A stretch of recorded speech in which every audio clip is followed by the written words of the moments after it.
Nandana Vraja Janaram Jana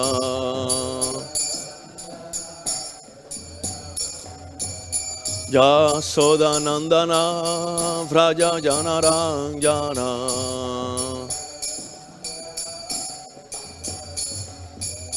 Yamuna Tira Vanachari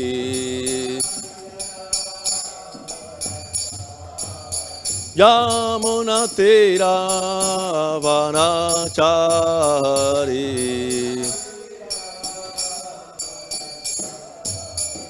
Jaya Radha Madhava Jaya Kunja Vihari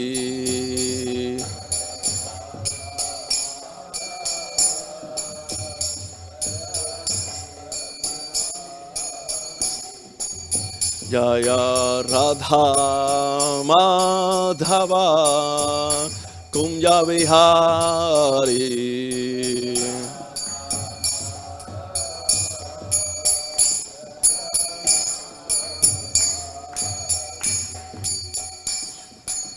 Gopiyana Vallabha Girivaradhari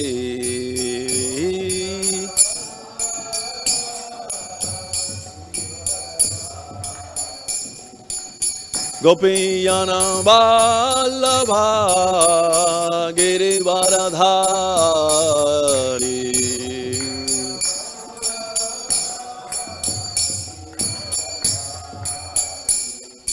Yashodanandana Vraja Janaram Jana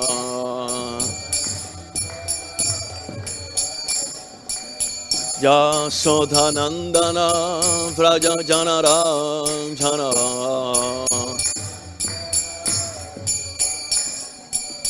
Yamuna Tira Vanachari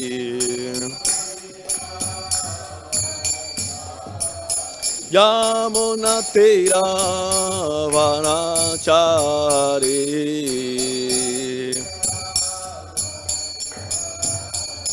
Jaya Radha Madhava Kunja Vihari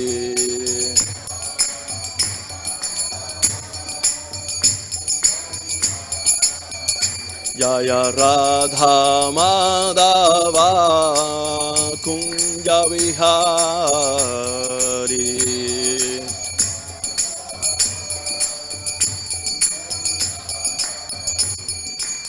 Gopiyana Vallabha Girivaradhari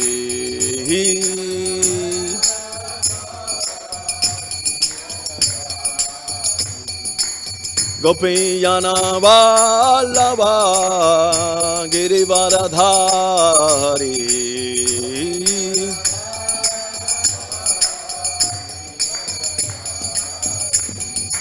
Yashodanandana Vraja Janaram Jana Yashodanandana Vraja Janaram Jana Yamuna Tira Vanachari Yamuna Tira Vanachari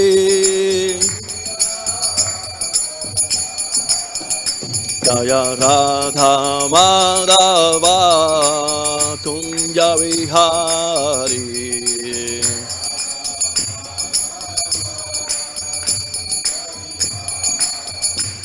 Hare Krishna Krishna Krishna Hare Hare Hare Rama Rama Rama Hare Hare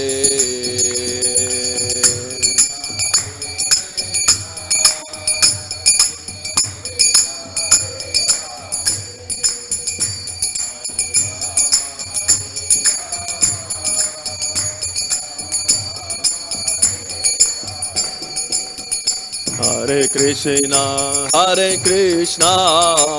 Krishna Krishna, Hare Hare, Hare Rama, Rama Rama, Hare Hare.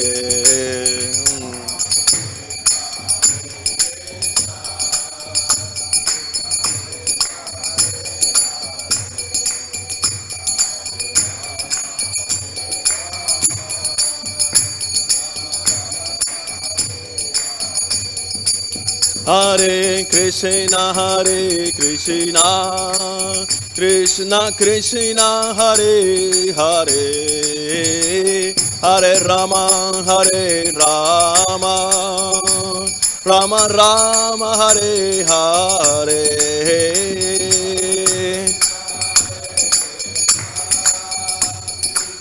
Krishna Hare Hare, Hare Rama,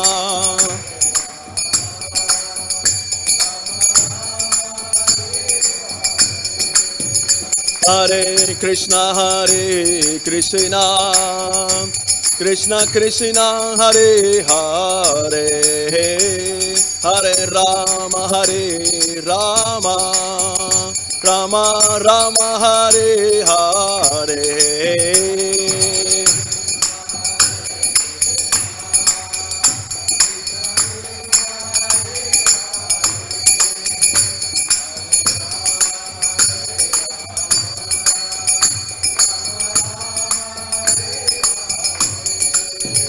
Hare Krishna,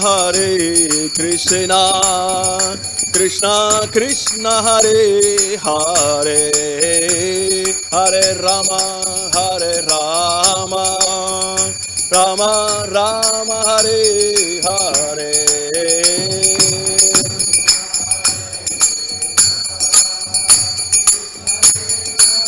Hare Hare, Rama Rama, Rama Rama, Hare Hare. Jayam Vishnupad Paramahamsa Parivrayakacharya Stotra Sata Sri Srimad His Divine Grace by Charanavinda Bhakti-Vedanta Swami Srila Prabhupada Ki. Jayam Vishnupad Paramahamsa Parivrayakacharya Stotra Sata Sri Srimad His Divine Grace Srila Bhakti Siddhanta Saraswati Goswami Prabhupada Ki. Grantara Srimad Bhagavatam Ki. All glories to the assembled devotees. All glories to the assembled devotees. All glories to the assembled devotees. All glories to Sri Guru and Sri Gauranga. All glories to Srila Prabhupada.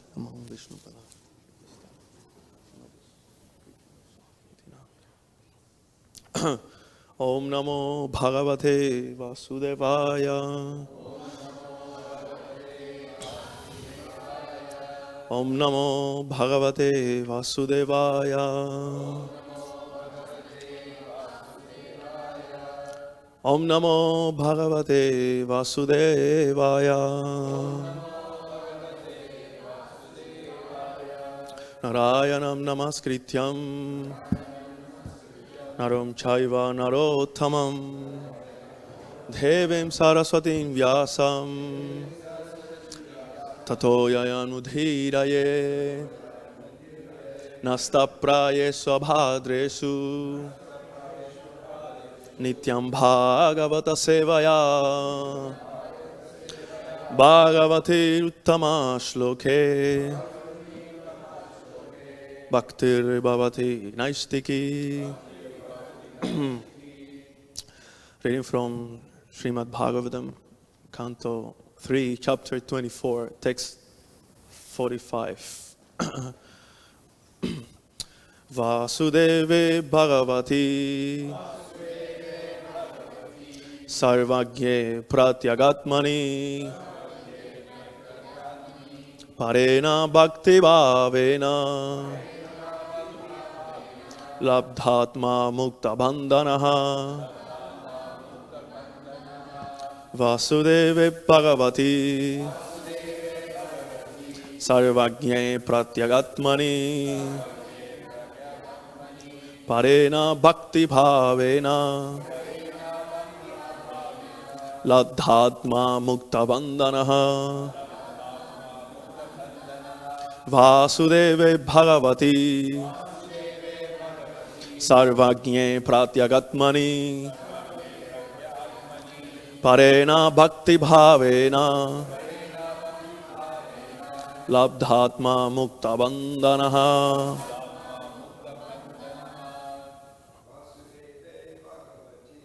Vāsudeve bhagavati pratyag-ātmani bhāvena labdha-ātmā mukta-bandhana. Vāsudeve bhagavati sarva-jñe pratyag-ātmani pareṇa bhakti-bhāvena labdha-ātmā mukta-bandhanaḥ. Vāsudeve bhagavati sarva-jñe pratyag-ātmani pareṇa bhakti-bhāvena labdha-ātmā mukta-bandhanaḥ. Vāsudeve bhagavati sarva-jñe pratyag-ātmana pareṇa bhakti-bhāvena labdha-ātmā mukta-bandhana. Vaishnavis, please. Vāsudeve bhagavati sarva-jñe pratyag-ātmani pareṇa bhakti-bhāvena labdha-ātmā mukta-bandhanaḥ. Vāsudeve bhagavati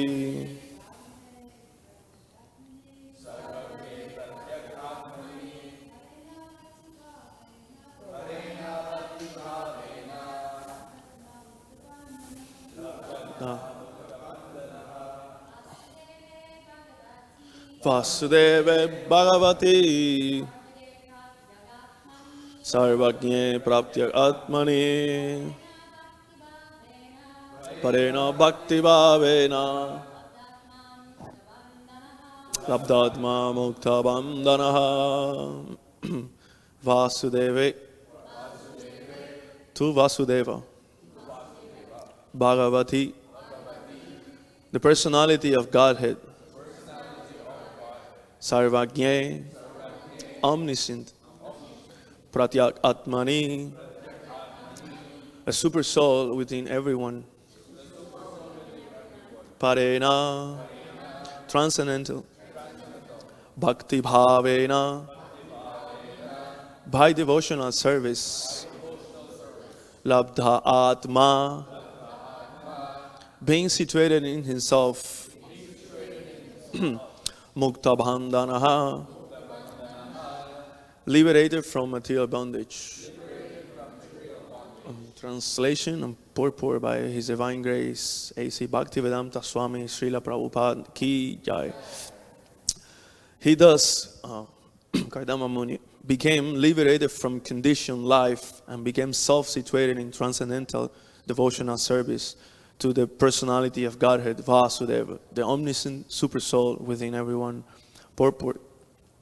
When one engages in the transcendental devotional service of the Lord, one becomes aware that his constitutional position as an individual soul is to be eternally a servitor of the Supreme Lord, Vāsudeva. Self-realization does not mean that because the Supreme Soul and the individual soul are both souls, they are equal in every respect. The individual soul is prone to be conditioned, and the Supreme Soul is never conditioned. When the conditioned soul realizes that he is subordinate to the Supreme Soul, his position is called labdha-ātmā, self-realization, or mukta-bandhana, freedom from material contamination. Material contamination continues as long as one thinks that he is as good as the Supreme Lord or is equal with him. This condition is the last snare of Māyā. Māyā always influences the conditioned soul. Even after much meditation and speculation, If one continues to think himself one with the Supreme Lord, it is to be understood that he is still in the last snares of the spell of Māyā. The word pareṇa is very significant. Para means transcendental, untinged by material contamination. Full consciousness that one is an eternal servant of the Lord is called para-bhakti. If one has any identification with material things and executes devotional service or attainment of some material gain, that is labdha-bhakti, contaminated bhakti, one can actually become liberated by execution of para-bhakti. Another word mentioned here is sarva-jñe. The Supersoul sitting within the heart is all cognizant. He knows, I may forget my past activity due to the change of body, but because the Supreme Lord, as Paramatma, is sitting within me, He knows everything. Therefore, the result of my past karma or past activities is awarded to me. I may forget, but He awards me suffering or enjoyment for the misdeeds or good deeds of my past life. One should not think that he is free from reaction because he has forgotten the action of his past life. Reactions will take place. And what kind of reaction there will be is judged by the Supersoul, the witness.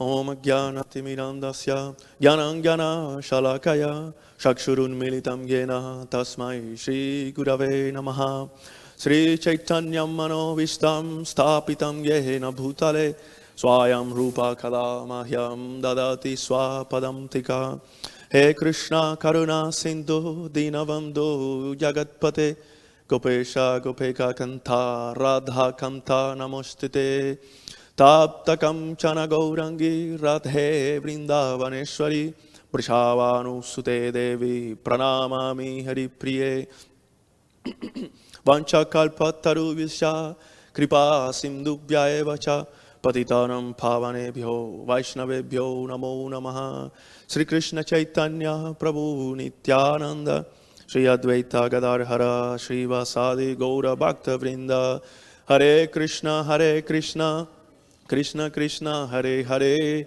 Hare Rama Rama Rama Hare Hare Yom tapravrisha mama vasham imam prasuptam samjivayati akila shakti dara swadamna anyashahasta sharana shravana tvagadim pranam namo bhagavate purushaya tupyam.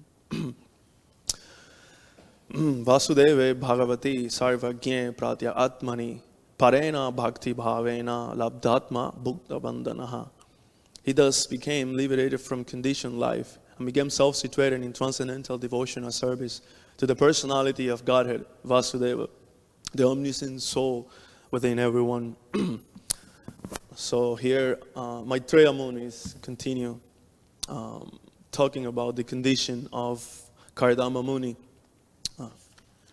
Previous verse, it is said that in previous verses it said that first he fixed his mind upon the Supreme Personality of Godhead, who's beyond cause and effect, and then also, by so doing, he gradually became unaffected by false ego, which is like the last or the strongest force that binds the conditioned soul within this material world, the ahankara.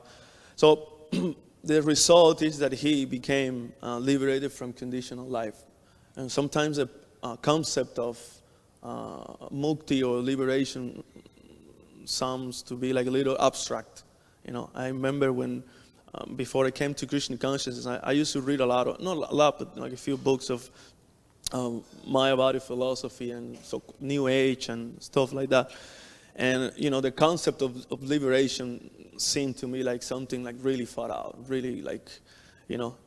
Then I remember hearing Prabhupada's lectures in the beginning, and then he would say something like, mukti doesn't mean that one grows like a two set of, you know, extra hands. You know, one becomes like something really far out within this world and attains so many, like, you know, mystic cities, like Padre Prabhu was saying, all these yogis, and you know, and that he is met in Himalaya.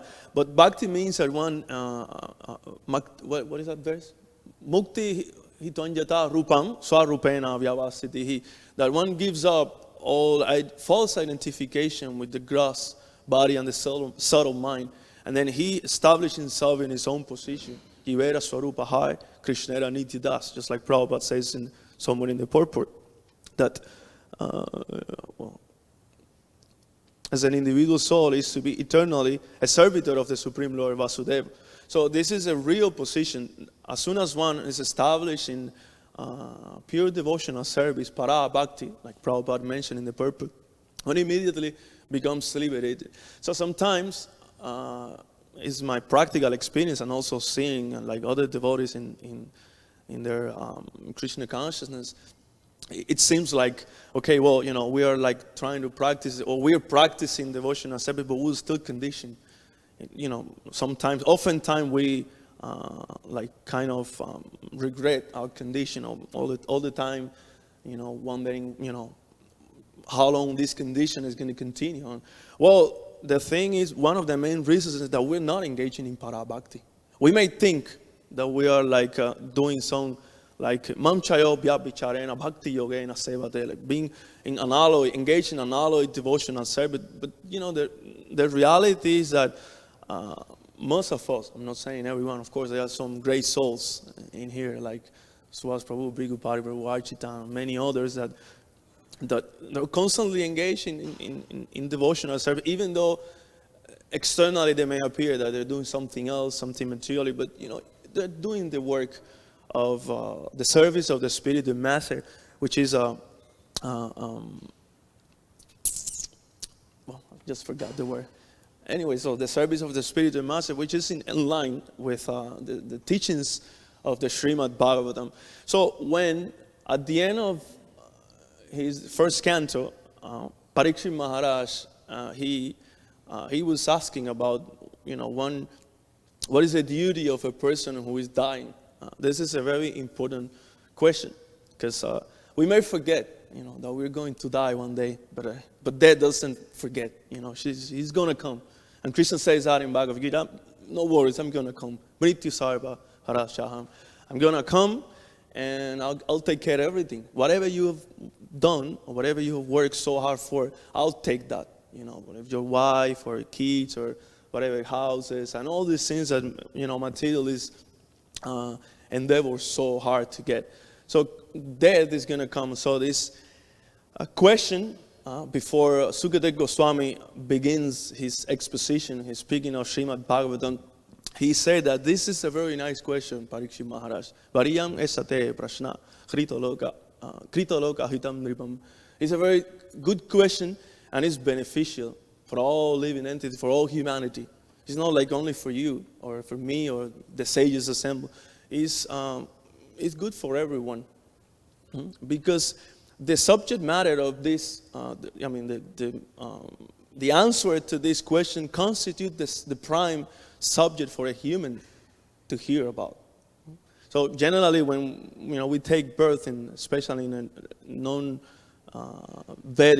culture, if we can say culture, because the other day I was like talking to somebody, and then in our country, and they would say, well, because like the Cuban culture and that culture and American culture, and I say, well, I went to Cuba like in December. I didn't see any culture. I see a bunch of drunks everywhere and people doing all sorts of things like animalistic, society.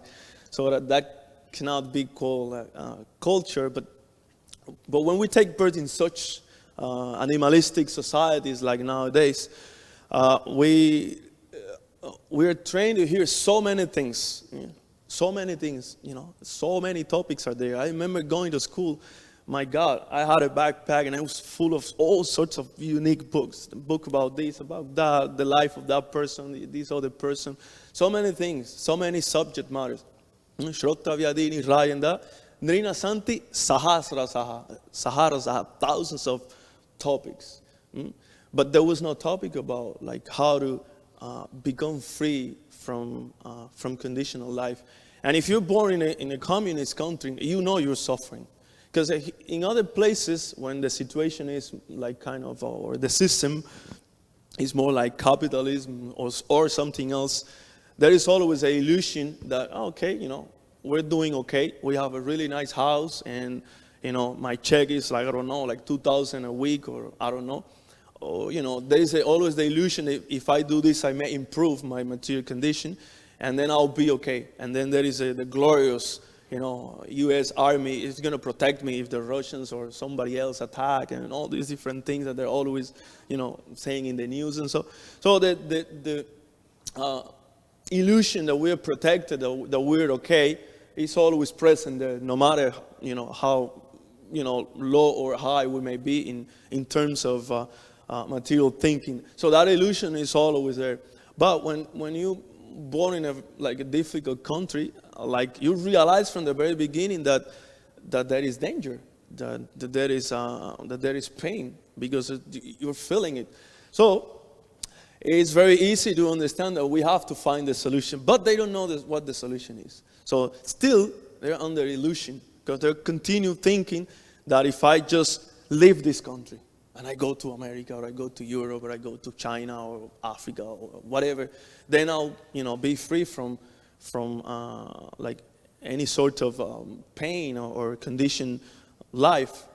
So they endeavor to get all these things, to materially improve the condition. But this is not the answer. Sukadeva Goswami didn't say that. Actually, when he described briefly in few verses after that, the condition of or the situation of a conditioned soul, he first says that he's he's devoid of knowledge of the soul. He's blind. He's what is that? No, the other one. No, but Atma Tattva. He says that. Sorta Vyadini Rayendra Nina Shanti Sahara. Apasatyam Atma Tattva. Apasatyam Atma Tattva. Grihesu Grihamedinam. So we are attached to the material life, to be in a family and a society, and because of that attachment, we are devoid of knowledge of the soul. We don't know these things, I remember Ram from Atlanta, Ram Das Abiram. He was he distributed Bhagavatam to one guy, and he record a little video, to that person, about his interaction with him, and what does he think about the book, and he say, "Whoa, these books help you to understand something that you don't know." He says like that. Devarada and I were laughing, but he was right. Bhagavatam is teaching something that we may know or not know, but definitely we forgot about this. So this is our situation. We become apasatyam Atma Tattvan, Grihesu Griha Medinan, and as a result, in the next verse, we engage in so many useless activities. Nidraya Hriyate Nagtam, Vyavayena Chavavayaha, Diva Charte Haya Rayam, Kutumba Varanenava. So we spend the night time sleeping like a bear, so many hours, or engaging in sex life, very pleasing to the senses. And the next day in the morning, Diva Sharte Haya Rayam. Where is money? Prabhupada will say, where is money? Where is money? And as soon as we get the money, Kutumba Varanenava, we become very busy trying to solve all the problems of family life, maintaining family members. And as a result, we become extremely attached. And in the next verse, the word pramata is used, that one becomes mad. One completely forgets the real goal of life. And one doesn't even understand his own position within this material world. Dehapatya kalatradisu, atmasainesu asadsopi, tesam pramatani danam pashangapi na pashati. I really love these verses because that describes the situation of, my father and grandfather and all of this. Because, I always, as a kid, I used to tell them, hey, well, we're doing so many nice things, but there is death. And they used to tell me, no, you are don't think like that. You're very, what's the word? Pessimistic. You're very pessimistic. And you're a child. You should be thinking of other things like playing around, go and, play soccer or do this or do that. But I was always somehow conscious that death, it was waiting for us. And they became very attached to I see that in our family. So the complete stilted nowadays, they're completely attached to each other in a material way, and then they become, unfortunately, they become mad because they forget about the real goal of life, and they cannot understand that they're living in a conditioned life. And the conditioned life, so as soon as one thinks, just like Prabhupada is saying in the purport, that one thinks that he is as good as the Supreme Lord, then there is a song in the Ganganath Prabhu in the Prema Vivata. Krishna buliya jiva boga vam chakare, pasade Māyā thare, japoti yodare. That as soon as the living entity forgets that he's a servant of the Lord, and he thinks that he is the enjoyer, immediately he's captured by Māyā. It's immediately. It's not like after 2 days or whatever, after a couple of years. No, immediately. As soon as we think, oh yeah, Krishna is there, but I'm also here to enjoy. Immediately, we fall into this last snare of Māyā that Prabhupada mentions in the purport. That we start thinking that we are as good as him. He is doing the rasa dance. I will also do my rasa dance, no matter how. Or he's doing this, I'll do that. Same thing. So we try to imitate the Supreme Lord, and we suffer. Tapa trayena vihatasya gore samtapyamanasya bhavadvanisam. Sri Uddhava says in the 11th canto that, my dear Lord, I'm tapa trayena vihatasya gore. I'm being tormented by the threefold miseries. So this is a result of conditional life. Conditional life means that you have to suffer. Samsara dava nalida loka. It's like a forest fire. There's so many sufferings. For example, like I have this like a tropical body, and if there is a little cold, I suffer like anything. Perhaps many of you have seen I'm almost sneezing, or like coughing, or even if there's no cold at all, but I'm suffering. So the body creates suffering, and what to speak of the myriad of problems that the mind gives. There's insecurities, there's disappointments, there is fears. There's so many things within the mind. And even if our mind is peaceful and the body is quite healthy for some time, because eventually it's going to get old, then somebody will attack you. Somebody, I don't know, Mr. Putin will say, okay, now is the time to go there. And then you're very peacefully cooking some chapatis in the morning, and then some bomb is going to come. And then you again disturb. So there is no end to sufferings in the material world. So Prahlad Maharaj, he said in his prayers to Lord Nrsimhadev that Tasmat Viyoga, I have to read that one because this is a really good verse. He said that, okay, I will read it.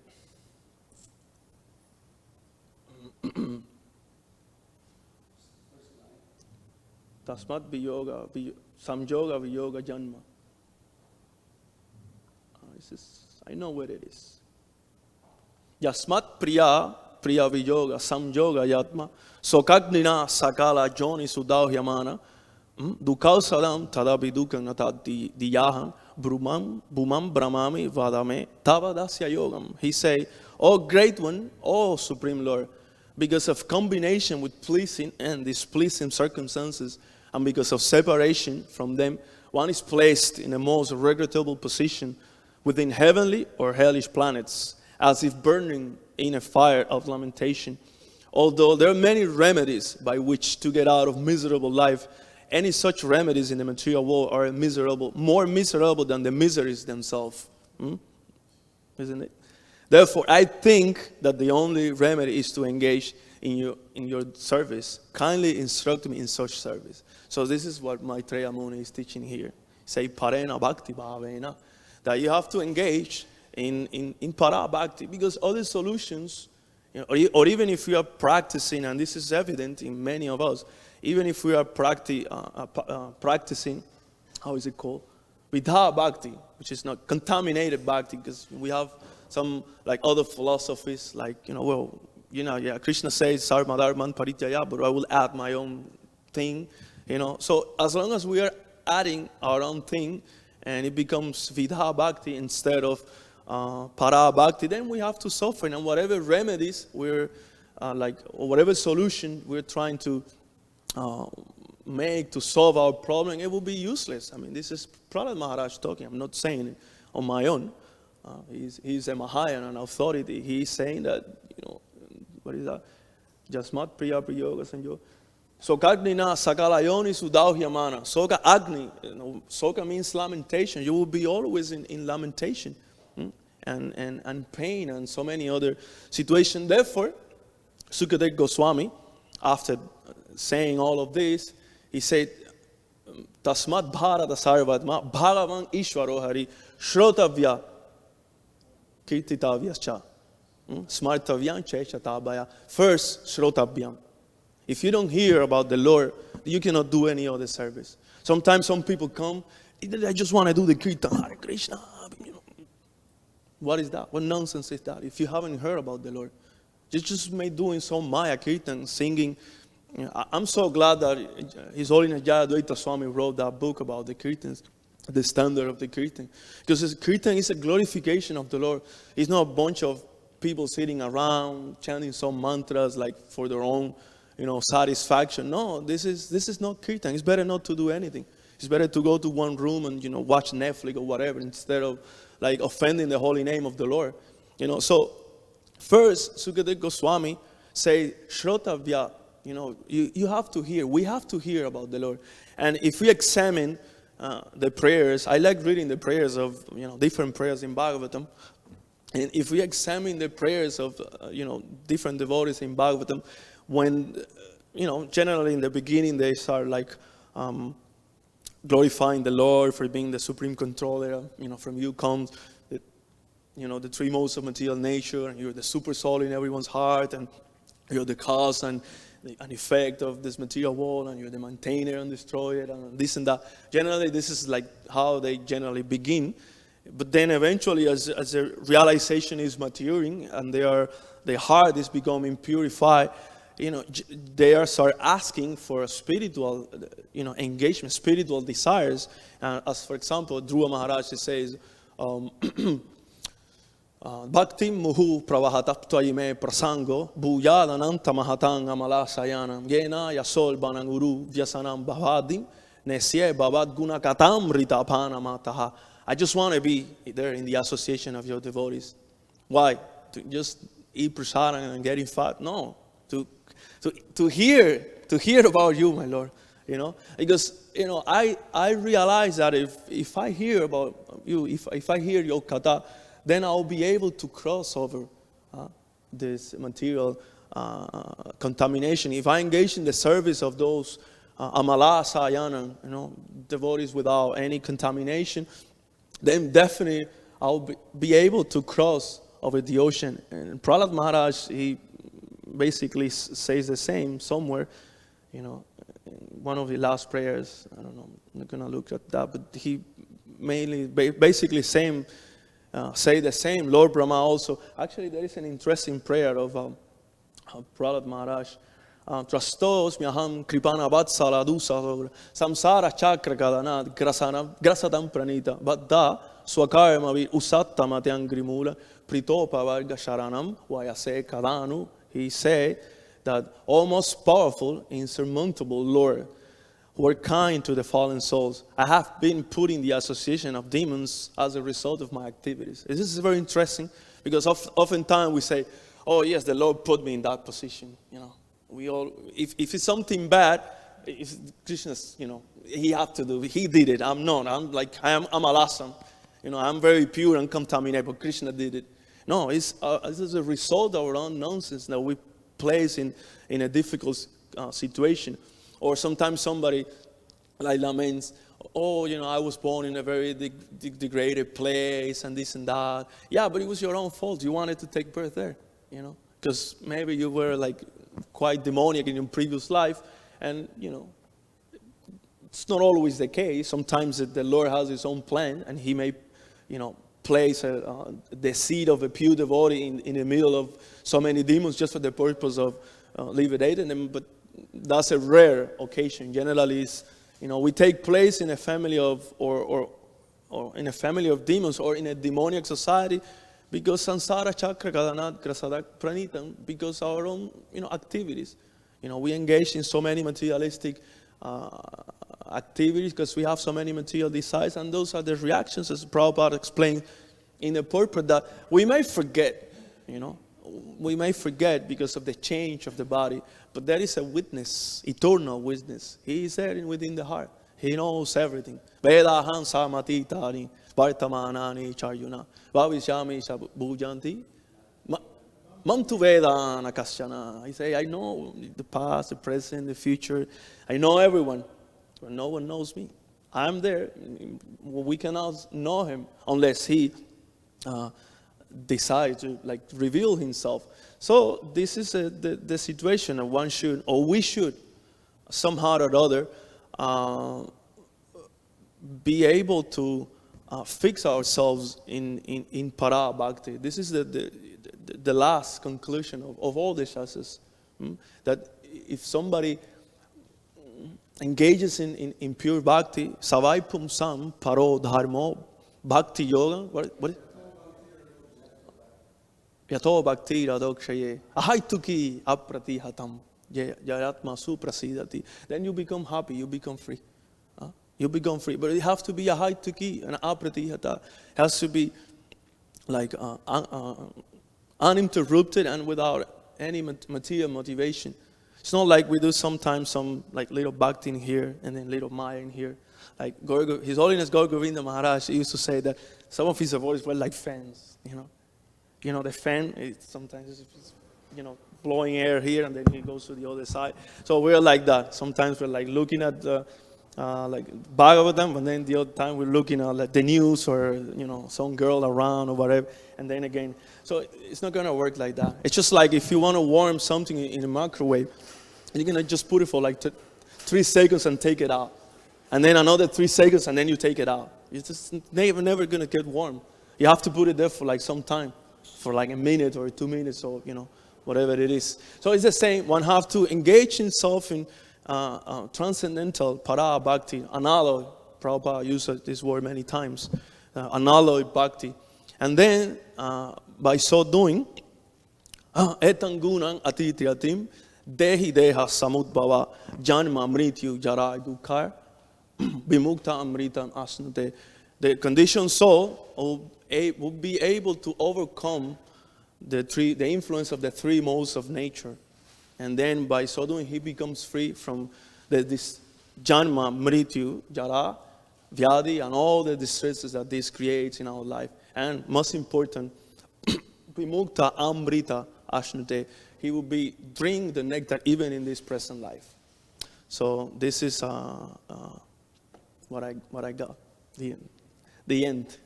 So Hare Krishna. If there is comments or questions, please feel free to share their realizations. Yes, Shampriya Mati. Dehi deha samudbhava.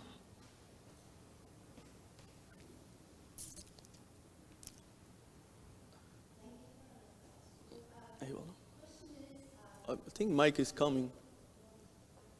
Yeah, he's already getting ready. Okay, well, you can just go on.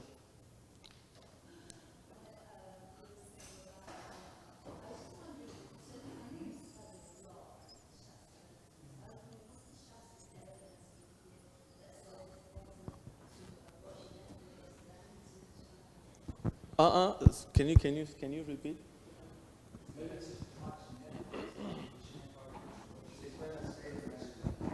You were saying, I know you very studied, that you like to learn Shastra and everything. So I was wondering, where's the Shastric evidence where it says that you're better off to watch Netflix than to chant Hare Krishna? Definitely it's not a Shastric evidence. I don't think at the time of the Acharyas Netflix was there. That was my own thing. But what I try to say is that if somebody because Bhaktisiddhanta Maharaj sometimes used to say, this is in the Bhakti-Siddhanta Vaibhav, he used to say that it's better to be a karmi than being a sahaya. So basically I base that conclusion in his words. Because a sahaya, he's not pleasing the Lord. If we sit down and we're making a show of chanting the holy name, just like I remember once, we saw this guy in New York. He was a Bengali, singing all these beautiful ragas, and he was crying, and I was very new. And I thought, my God, he's such a pure devotee. But then, we went around, and he had a little bottle of alcohol, and he was drinking after that. So, and he was singing and crying and singing all these nice bhajans. And then I told my senior, hey, Prabhu, it's okay. It's okay. You'll see this a lot. So Bhaktisiddhanta Maharaj, that is there in the Bhaktisiddhanta Vaibhav, anyone can read it. He said that it's better to be a karmi, like an ordinary person, like honest. Even Prabhupada mentioned that in the Bhagavad Gita, that it's better to be an honest sweeper, isn't it, Bhagavati Prabhu? Sincere sweeper in the street than to become a pretender. So I base my own, I add like a new thing, stuff, like Netflix. So it's instead of being offensive, it's better to remain, do your own thing, chant your rounds or do your service according to your capacity. And, just don't try to pretend something that you don't know, So, yeah, that's basically what it is. Yeah. Just speak about it, Prabhu. Prabhu Kardama was a devotee, for sure. We're hearing that. But he was also a yogi, from what we can understand. I mean, when he was there practicing before he married Devahuti, and then even after he wasn't going off and chanting his rounds. He was, sitting in meditation, and he was kind of realizing Krishna like that. So he was both. He was a yogi and a devotee. But it seems like it's possible to be a yogi but not be a devotee. Durvasa Muni was not a devotee. Well, at least not initially. I mean, after he maybe got the mercy of Maharaj Ambrish, perhaps then he became a devotee. But up until that point, no. Sobari Muni, also initially. So what's the relationship between yoga and bhakti? Because it seems like you could be a yogi and not be a bhakta, for sure. And you could be a bhakta and not be a yogi. You can be both. Kardama Muni is an example of somebody who was both. He was a yogi and he was a bhakta. What's the relationship? How is it that, how is somebody, Durvasa Muni, he's not a bhakta, but he developed all those mystic powers. How does that come about? How do you get mystic powers if there's no connection with Krishna? Well, yeah, that's a good question. Well, to become a yogi, actually to become like Prabhupada many times explained, real yoga means bhakti yoga. Other processes are are touched definitely by bhakti. This is described very nicely in the Bhakti Sandarbha. So Jiva Goswami explains, especially in the first few chapters, he explained very well how other processes of jnana yoga, dhyana yoga, all these different things, they are always in connection. There's the element of bhakti is present to little, in a little portion, but it doesn't mean that they are, considered to be bhaktas. And by one being a great jnani or a yogi, doesn't mean he gets all this knowledge and all this mystic power, that he's more than a devotee. So you can be a yogi, a great yogi, because you dedicate your life to the process of, siddhi yoga or dhyana yoga. And you can completely forget that, that Supreme Lord is the goal of all yogas. Or you can become a great jnani, knowing all these, Mayavadis, that they're great jnanis, they know scriptures. Bhakti-bhāvena Maharaj, he has a lecture that he met one Mayavadi. He came to Russia, and he was even speaking Rasa Lila chapters, and he was a Mayavadi, but he was giving his own interpretation. So some difference that I see is that, for a devotee, because he accepts the Supreme Personality of Godhead, whether he's the devotee, whether he's a jnani or a yogi or whatever he is, he receives intelligence from the Lord to realize the superiority of bhakti yoga. So he doesn't waste time, in other processes, because he understands that the processes are futile in the beginning, and secondly, you will never reach even liberation, or you may get liberation for some time, but then what is that verse? You may go there, but patanti yado, then you come down. So the only process, as is saying here, that can give you full freedom is, para bhakti. So the bhakta is completely superior to other. You may be a bhakta, a yogi. One may be a yogi. There are so many yogis, as you mentioned in Vedic literature, but there were also bhaktas. But there were also so many other yogis and jnanis. They didn't have any connection with the Lord because they're not interested in the Lord. They're not. But also the Vasa Muni, there are passages in Acharya's literature that he went to Vrindavan many times. And there's some passages like this. Indradyumna Swami Maharaj quote those in his lectures of Vrindavan, that how he meets Krishna in Vrindavan. I mean, eventually they become purified enough, or they get the mercy of the Lord, and they come to the process of bhakti yoga. But, yes, Prabhu, you want to say something? Of course, one of the big differences is that they will never achieve Krishna prema or That's or another Krishna. thing. Krishna himself says, Nasadayati man yogo, nasankyam dharman udava, naswadayasta pastyago, bhakti, tato bhakti padusaya. That he says, I'm not pleased by yoga, by studying of the scriptures, by tapasyas, but by bhakti yoga. And Yeah. also in the Bhagavad Gita too, yogina napisar vesan magatena. That's the evidence right there. Yeah, so the whole point is, yes, they had some value, they achieved some mystic powers, but ultimately they get cheated because they don't get, the real thing, Krishna. Yeah, So that's it's a the big thing that we don't understand the superiority of bhakti, mainly, generally speaking. Generally, we think that other processes are on the same level, and then we become enchanted. If you see that somebody like Padre Prabhu was explaining, like telling all his stories with yogis, somebody that creates some water of the Ganges from the palm of his hand, or we think, my God, this person is really far out, or a yogi who's sitting in a cave, for 50 years in meditation, eating only some blade of grass. But what was, his last realization after 50 years? You have to chant the name of this little Gopal. So the process of bhakti, generally we tend to compare those things because we got it so easy. Prabhupada came, we didn't even ask for it. Prabhupada came and he said, take it. So therefore, because we got it very easy, we tend to think, okay, well, maybe yoga is even better, or jnana is even better, or this is better, or, this or that. But, bhakti, there's no even, if you read the Bhakti Sandarbha, I mean, Jiva Goswami explains, he explains the superiority of bhakti in such a nice way that, you would never have any doubt of any other process. Even if you are a yogi and you have full faith in yoga, if you read 2 chapters of the Bhakti Sandarbha, you'll be done. You will throw away that process, And it's like, Brahma says, it's like beating an empty husk. You won't get anything by doing any of those things. So, okay. Grantara Srimad Bhagavatam ki jai. Srila Prabhupada ki jai.